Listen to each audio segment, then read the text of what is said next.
بسم اللہ الرحمن الرحیم۔ گروبگ یوٹیوب اسلامک چینل کی جانب سے اپنے ناظرین کو السلام علیکم ورحمۃ اللہ وبرکاتہ۔ آج ہم مہر نبوت صلی اللہ علیہ وسلم کے بارے میں ایک اہم واقعہ پیش کریں گے۔ حضور اکرم صلی اللہ علیہ وسلم کی ایک اہم یادگار ہے۔ یہ انگوٹھی اس وقت بنائی گئی جب آپ صلی اللہ علیہ وآلہ وسلم نے بادشاہ فارس کسریٰ کو اسلام کی دعوت دینے کے لیے خط لکھنا چاہا۔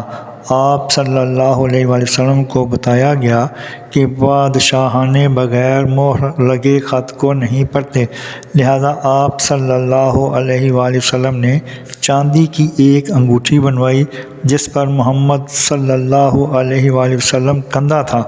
آپ صلی اللہ علیہ وآلہ وسلم اس مہر کو اپنے داہنے ہاتھ میں پہنتے تھے۔ رسول اللہ صلی اللہ علیہ وآلہ وسلم اپنی زندگی میں خطوط پر مہر لگاتے تھے۔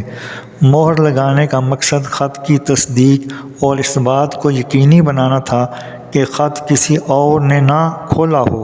مہر نبوت کی انگوٹھی حضرت ابوبکر صدیق رضی اللہ تعالیٰ عنہ کو وراثت میں ملی، پھر حضرت عمر فاروق رضی اللہ تعالیٰ عنہ اور حضرت عثمان غنی رضی اللہ تعالیٰ عنہ کو۔ ایک روایت کے مطابق یہ انگوٹھی حضرت عثمان رضی اللہ تعالیٰ عنہ کے ہاتھ سے مدینہ کے ایک کنویں میں گر گئی اور کھو گئی۔ حضرت عثمان رضی اللہ تعالیٰ عنہ نے ایک اور انگوٹھی بنوائی جو مہر نبوت کی انگوٹھی کی نقل تھی۔ یہ انگوٹھی بعد میں بغداد فتح کے موقع پر ہاتھ لگی اور اسے استنبول لے جایا گیا۔ مہر نبوت کی انگوٹھی آج بھی ترکی کے شہر استنبول میں واقع توپ کاپی محل میں موجود ہے۔ یہ انگوٹھی ایک چھوٹے سے صندوق میں محفوظ ہے جو محل کے ایک کمرے کی دیوار میں ایک سوراخ میں رکھا گیا ہے۔ انگوٹھی خود شیشے میں بند ہے اور تقریباً 3.4 انچ کی ہے۔ اس کے گرد ہاتھی دانت کا ایک بارڈر بھی ہے۔ مہر نبوت کی انگوٹھی کا استعمال 17ویں صدی تک بھی سرکاری دستاویزات پر مہر لگانے کے لیے کیا جاتا تھا۔ یہ انگوٹھی مسلمانوں کے لیے ایک مقدس یادگار ہے اور اسے حضور اکرم صلی اللہ علیہ وآلہ وسلم کی نبوت کا ثبوت سمجھا جاتا ہے۔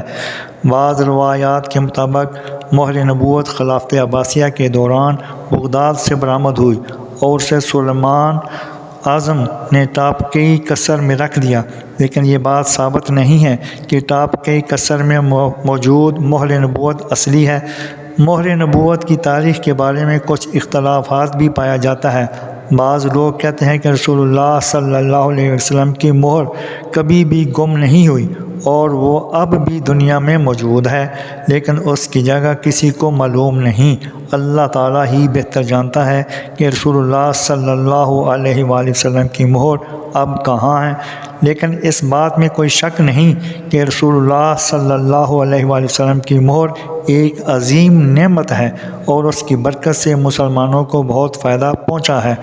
آمین یا رب العالمین۔ اللہ تعالیٰ عمل کی توفیق عطا فرمائے۔ مزید جاننے کے لیے چینل کو سبسکرائب اور لائک کریں، ویڈیو کو آخر تک سنیں تاکہ نئی آنے والی ویڈیو کا نوٹیفیکیشن آپ کو مل سکے۔